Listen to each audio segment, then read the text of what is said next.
Alright, what's going on everyone? Today we're going to be talking about whether or not challenger decks should have arena codes. That is to say, codes that you can type into arena to claim the decks on that platform. Now before we get into this, let me say that the purpose of this video is to explore why they should and why they shouldn't. We're going to go over the positives and negatives for both arguments and hopefully come to a conclusion that's somewhat unbiased. I mean, the conclusion, spoiler alert, is that I personally think they should include codes, but I want to go over the logic for why they shouldn't be added, just to kind of show both sides of the argument and why I think the argument for why they shouldn't be is flawed. So to start off, obviously, players want arena codes because it's free stuff. I mean, if you're already buying a challenger deck, why not get it on arena? Because it's extra. It's an extra thing that you're getting for free. So it makes perfect sense. So obviously, every single player is going to want arena codes. Makes sense. Why wouldn't you? And obviously, Wizards of the Coast would prefer not to because, again, it's basically same logic. They're just trying to not give as much stuff for the same price. At the end of the day, they're a business, and if they can sell something for $30 and not give a code, that's preferable over getting the same amount of money but having to give more. So obviously those are the opposite extremes. Players will obviously want them, and Wizards of the Coast obviously will not. So we get that. The question is, what is actually better for Magic as a whole if we kind of remove our own personal bias and look at it objectively? So there's really only one good argument for not giving the codes away, besides Wizards of the Coast just wanting to make more money. But that aside, realistically there's only one good argument for it, and it is kind of an important one. The thing you have to realize is that these decks are designed for local game stores. These are the ultimate LGS product. It's just true. These are a major boon to LGSs because they provide a low-cost entry point into competitive Magic like Friday Night Magic. And the danger of providing arena codes is twofold. For starters, it potentially converts FNM players into arena players. And while it's true that most people will play both arena and Friday Night Magic, especially if they're already going to FNM to begin with, the problem is game stores are struggling to stay in business anyway, so even if there's a microscopic percentage chance that one or two people might stop attending FNM in favor of just playing arena all day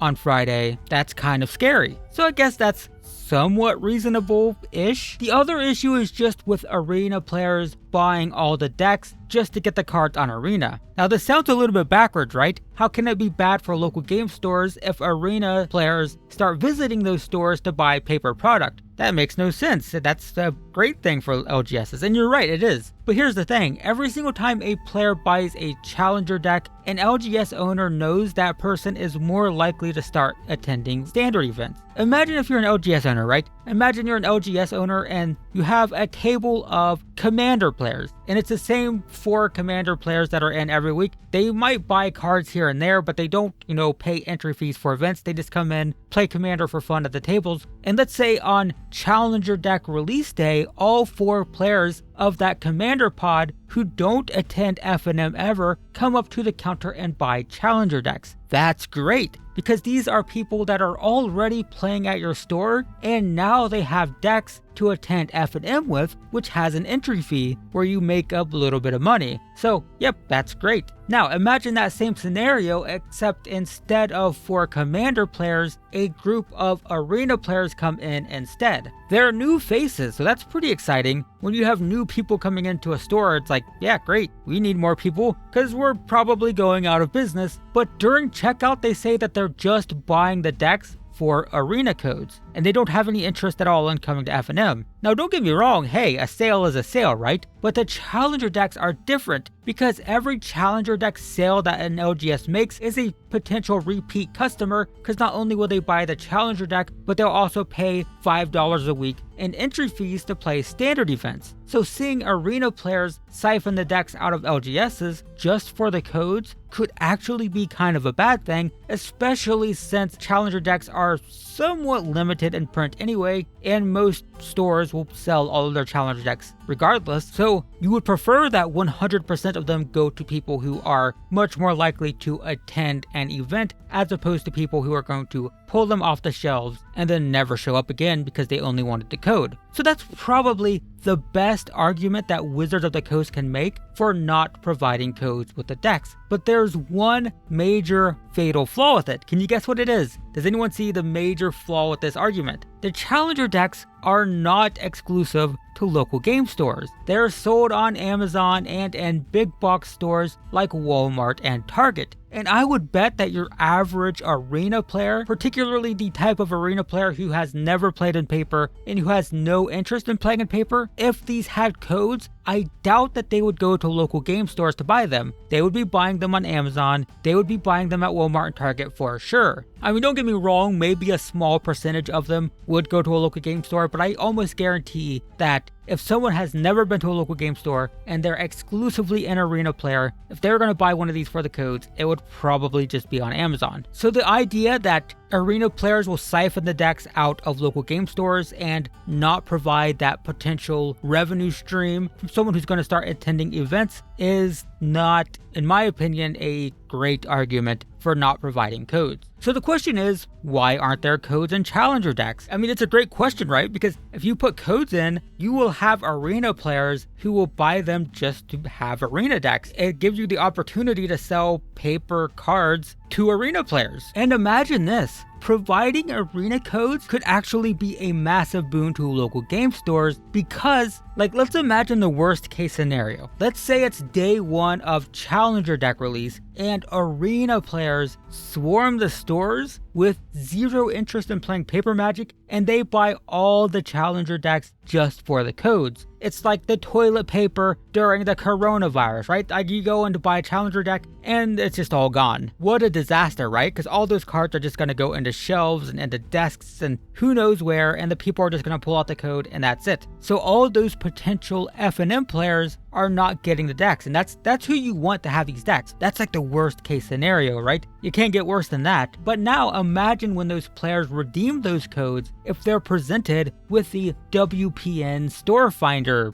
thing. You know that thing on the Wizards of the Coast website that allows you to type in your area code or your address or your city, and you are presented with all the local game stores in your area? You might not have ever seen it because they bury it at the bottom of the page because they don't really care that much, but it's there. And imagine if people who were redeeming these codes just got a pop-up when they redeemed a code saying, "Hey there, looks like you bought a Challenger deck. These are great for F&M. You should give it a try." Like, right? That's a great way for Wizards of the Coast to advertise Friday Night Magic. And they don't have to be obnoxious about it. Just a single prompt when they redeem the code. They redeem the code, they're presented with a, "Hey, want to play this at F&M? Enter your area code here and we'll show you where you can play." Like, that's it. One time only. And at worst, maybe you could put like a prompt during the loading screen. You know, during the loading screen when it gives you like deck building advice, like play this many lands, or there's one that's like your life total is a resource. You know, those little gameplay tips. If an account has redeemed a code for a Challenger deck, you could put in the rotation a, "Hey, you have redeemed a Challenger deck. You should try it in paper," right? You could do it unobtrusively and market Friday Night Magic. It's a great opportunity to do that. And Wizards of the Coast has set the precedent that they are willing to try to convert paper players into arena players. I mean, remember that ad card in PAX that said "no table required"? That demonstrates that WotC is willing to attempt to convert Friday Night Magic players to arena. You have people literally drafting packs at their local game store and they're opening cardboard that says, "Hey, play arena, there's no table required." They're showing willingness to do that. Now they need to do it in the opposite direction. The fact that there is no WPN store locator somewhere in arena is already kind of lame, but this is an opportunity to advertise local game stores and Friday Night Magic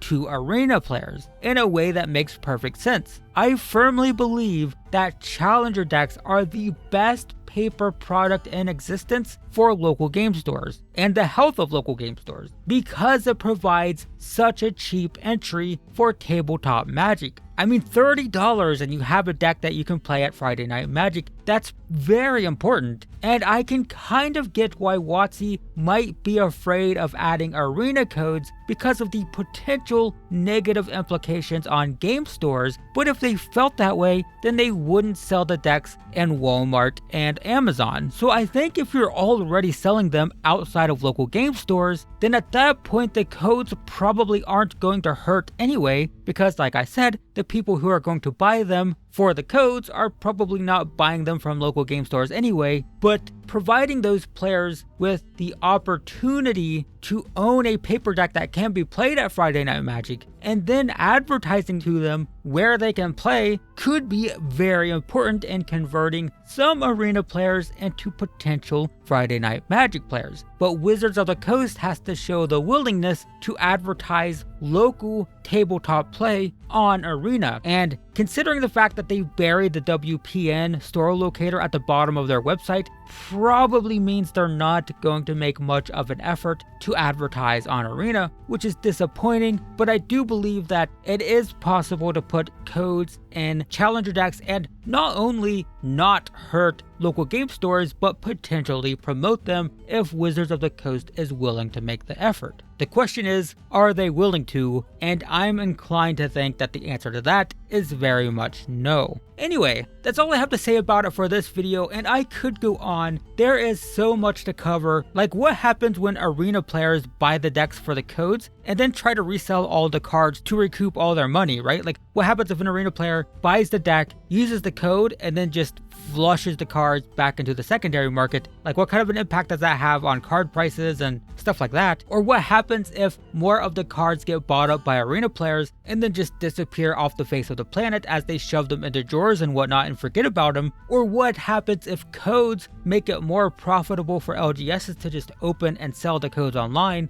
What happens if people try to steal the codes from big box stores? Plus you have to consider the fact that you're basically printing cards to sell to people who don't have any interest at all in playing paper, so you're like drastically increasing the supply of a product but not necessarily increasing the demand. People are going to buy the paper product for the code. That could potentially devalue the paper product much faster just because you're going to have more people who are buying it just for the code and then selling off the cards. So yeah, there's a lot of complexity to this, and I think most people, including content creators, tend to oversimplify issues like this, right? Like we just say, hey, I want codes because it'd be fun. I want codes because I want to play them on Arena. I agree with that, but it is kind of like a gross oversimplification, and it's much more complicated than most people realize. Like with basically every announcement ever, there's so many like subtleties and how it affects the market and whatnot, and most people don't really think about that. They just think, I want arena codes or whatever, and don't really think about the implications of it. So yeah, there's a lot to think about, but overall, I think any opportunity to promote local game stores is a positive thing for Magic, and I think using arena codes and challenger decks to promote local game stores and Friday Night Magic is a fantastic idea and kind of a missed opportunity on Wizards of the Coast part. So yeah, that's all I have to say about it. You know, it is what it is. There's so much more to talk about, but I don't have time in this video. So thanks for watching. Let me know what you think in the comments below, and I will see you in the next one.